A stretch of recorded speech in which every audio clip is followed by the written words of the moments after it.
اس لیے قربانی درست ہے۔ مسئلہ، اور جو بکرا ہرن اور بکری سے پیدا ہوا، جو بکرا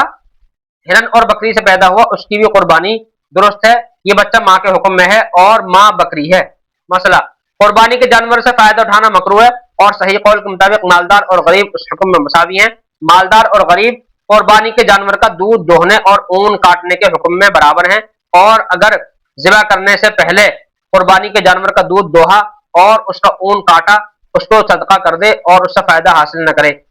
یعنی مطلب یہ ہے کہ قربانی کے جانور سے فائدہ اٹھانا، اس پر سوار ہونا، اگر کوئی جھوٹا خریدا، مطلب کوئی کٹرا خریدا کہ بھئی اس کو قربانی کریں گے، تو اس کو کھیت میں جوتنا یا اس کو اس سے بگی میں باندھنا، اس کو یا اس کو بوجھا ڈھلوانا جائز نہیں ہے، یا اس کے بال کاٹنے جائز نہیں ہے، یا اس کا بھینس ہے تو اس کا دودھ نکالنا جائز نہیں ہے، اس سے فائدہ اٹھانا جائز نہیں ہے۔ مثلا